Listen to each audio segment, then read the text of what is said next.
So I asked the PRFest community and anyone else that wanted to participate to send me a 1-minute video of their biggest challenge during lockdown and how they overcame it. And I hope that by sharing this with you, you will feel like you have been definitely in the same boat, and that was okay, and that you might even learn something from it, either for now or for the future. But sharing learnings is really important because it makes us better at what we do, it makes us better at planning and more resilient as well. So enjoy! My biggest challenge over lockdown, without a doubt, was homeschooling.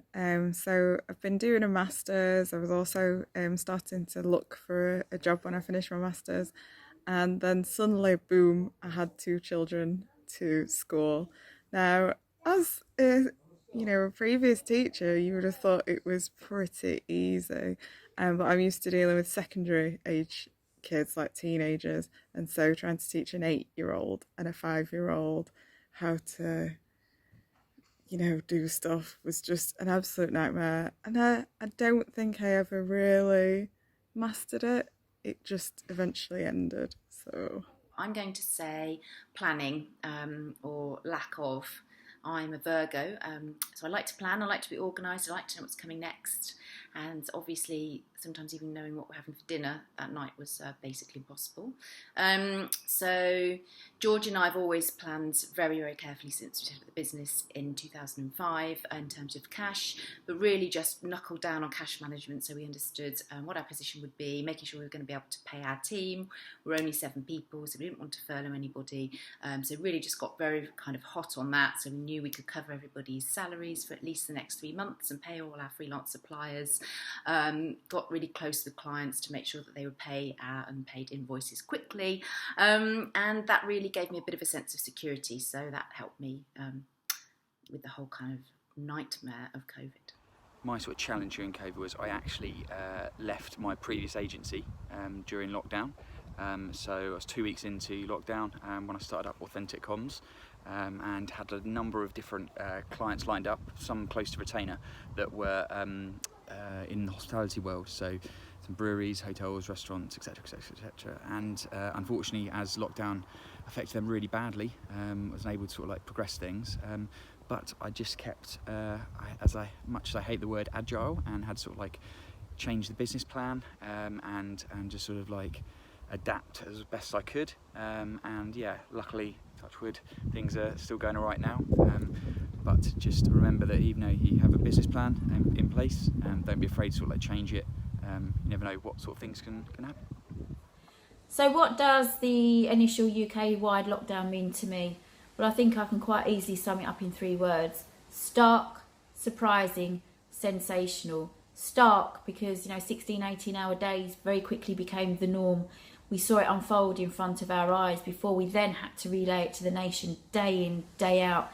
The amount of deaths, the amount of people coming down with the virus, how the services were coping, and in addition, what we required from the UK public to ensure that people complied with, stay home to save lives, to save the NHS. Surprising because straight out of the gate, the whole PR and comms industry just rallied around to support everybody. Even those that very quickly lost jobs, very quickly were furloughed, very quickly lost contracts and work, supported everybody. So that was absolutely surprising and sensational. So stark, surprising, sensational, and well done everybody. We've got through to the other side. The biggest challenge for me personally during lockdown was having to come home early from the trip of a lifetime in Japan due to the lockdown, and coming into a month in April where we were expecting a lot of work, we were expecting to secure a lot more contracts, all of that drying up, either contracts being withdrawn or frozen, was very disappointing. And the way I dealt with it, I used that time, that free time that I had, to upskill. I must have attended upwards of 50 webinars, I read many books, I attended and completed short courses, and that's really helped because I can use those insights now as work has picked up and gotten busy again. And so really looking back, I'm quite grateful for that 1 month to have been able to do all of those things that I wanted to do but never get around to. my biggest lockdown challenge, number one, would have to be homeschooling. Absolute disaster. I'm a mum of three. I found that really hard. Just, focusing on the children, but also trying to work at really uncertain times. Absolute carnage. I can tell you now, I'm not leaving the PR network anytime soon to set up a school. That is not for me. And I know I speak for my colleagues at the PR network. We have 16 kids between us, so we all found common ground on how much a nightmare homeschooling was. So in terms of the business, a second challenge would definitely be planning. It's a really obvious one, but with a recession, you tend to have 2 quarters and then you're coming out of it. We just have no time frame with COVID. We just don't know what's going to happen next. So it was really about planning with our clients to amend plans and to I suppose, change plans on a daily basis. Planning with our international team. We're in 40 different countries, so taking into account all the changes that's happening in those regions and how we can work around those to help our clients. And then the third and perhaps most important part of planning was with our team. So just the day-to-day stuff, helping them plan around their childcare logistics, but also ensuring we're helping the clients as well and delivering on our programmes. So probably homeschooling my number one awful challenge. Second challenge of lockdown was planning. So my biggest challenge during the coronavirus pandemic, I think it's been staying motivated. Very lucky to be able to work from home. Not everyone can, and I know that. But sometimes it's been really tricky to stay motivated. The morning commute is good for me in many ways. I'm not a natural morning person. So when I was commuting to work via train, I was able to kind of wake up a bit and get myself more established. And I think since the lockdown happened and working from home, it's a case of getting out of bed and logging onto a laptop. So, struggling with motivation, I think, has been the same thing, keeping the same energy levels and the same momentum. And I think for me, it's kind of, to remedy that, it's been a case of taking some time out and at the start of the day and to kind of focus my mind and also for my well-being. So the last couple of weeks, to get myself motivated in the mornings, I've been doing a 10-minute yoga routine via YouTube. So I kind of watch that, do that in the morning, gets my breathing going, gets me feeling reinvigorated and revitalised for the day ahead. And yeah, I'd say it's helping. My biggest lockdown challenge was definitely trying to convince people that they still needed PR and marketing during COVID. I think there was a real feeling that they just needed to shut their website down, go off and hide in a cave and not face this head on. And all I could keep saying to them is, if you go away and hide now, what on earth will you come out to? How long might this last? 3 months, 6 months, a year? So I think looking at other mediums as well, not just press, not just looking for clippings or doing press releases. It was about looking at how you could reach your audience and be a real thought leader in lockdown. That includes going to video. For most of my clients have really excelled in going live and being more with their audience, and it's been actually the most amazing success. I'm so pleased that we had this lockdown situation, because it's really pushed me as well to find those new connections with our audience. Like everybody else, I lost business at the start of lockdown, and so my biggest challenge, I suppose, from a business perspective, was to start thinking about how I could plan now, e.g. at the end of March, for the future, and to be ready for when clients either needed me during lockdown, they might not have known it, and also to come out of lockdown. And so I developed 2 different packages. One of them was the post-pandemic planning package, which I launched in April, and it went into a black hole basically because nobody was thinking about relaunching at that point. And then at the end of May, I launched a new one with a webinar called Rethink, Re-Engage and Reignite, and that really worked, and that's how I landed one of my clients, and I've used that recipe, if you like, for relaunching them most recently. The other aspect of lockdown was feeling part of something, and right at the start I kind of quickly realised there was a lot of PR practitioners who kind of felt alone. So I started PRs Unite under the PRFest banner, and the first event, there was 50 people on it, and we hung out and we chatted, we brainstormed, we shared links to resources that might help us during lockdown, it's been a challenge certainly, but thinking of the opportunities when you're overcoming these challenges is equally as important. On a personal note, it's been tough. I know not just for me, but for everybody.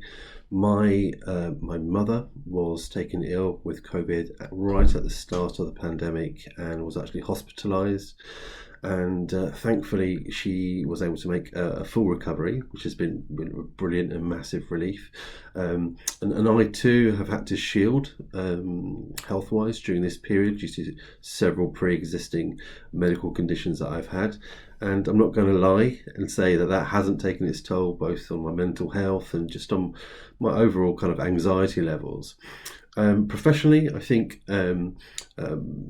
as with many other independent consultants in my position, I saw my work evaporate at such an alarming rate back in March and April, and I'm really relieved to kind of have been able to sit it out and to see now that work returning at an equally kind of rapid pace. The main thing for me has been this period has really given us all some sense of connectivity. I feel more than ever connected to my peers, to my industry, through just a whole range of free sessions, free training, some great webinars, some really, really useful, insightful virtual events that have been put on by my peers, and I felt really part of that.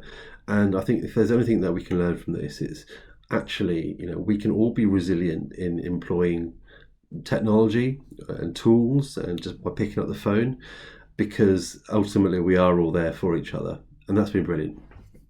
So my biggest challenge through lockdown has been missing the face-to-face interaction with people. Zooms and Microsoft Teams just don't feel the same really. I've worked from home for years, so working from home has not been the problem, although we've added a husband and an 11-year-old in there. Don't get me started on homeschooling, that has been a challenge. But it's been missing the interaction with clients, and especially with my co-directors of Sidekick PR, really missed seeing them face to face. So we've done little things like quizzes, we've sent parcels. When I had a week off, I got a care package that had margarita in it and lovely bath bubbles. And it's just little things like that to keep it personal and to keep the relationships going, and we've got through it. My situation is quite unique, as I was on maternity leave when the pandemic hit. I was very lucky that I have a brilliant boss who immediately granted me leave, and as well as making the most of the extra time with my son, I vowed to complete my CPD points for the year and made the most of all the webinars and free access to learning and development. I felt guilty that I wasn't helping the team enough, and when I actually got set up, I was trying as much as possible to catch up with them and join team calls and help out where I could. But being a single parent in a global pandemic without childcare makes working very difficult. Now, the things that got me through it are definitely my network. I've enjoyed joining calls with Laura, discussing campaign ideas and generally catching up with people in the industry and learning about new trends. And also a special shout out to Sarah Pinch, who's been emailing, sending letters in the post and generally checking up on me. The number one thing that's caused an issue during COVID and how we've coped with it, well, I've come up with 4 because I'm a bit needy. Number 1, product PR. That was really difficult from a tactical point of view because all the journalists are working from home, so we've had to rely a lot more on our personal relationships to make that happen, convincing people to give us their home address, always good fun. Number 2, I probably micromanaged a bit too much. When the pandemic hit, I panicked. It was largely me who panicked, and I probably dabbled in things in the agency that I wouldn't normally do and caused more problems, so I've had to rein that in. And number 3, working from home with these 3, that was really good fun. Number 4, I've made some strange internet purchases, such as this beautiful Tiger King coat. Thank you.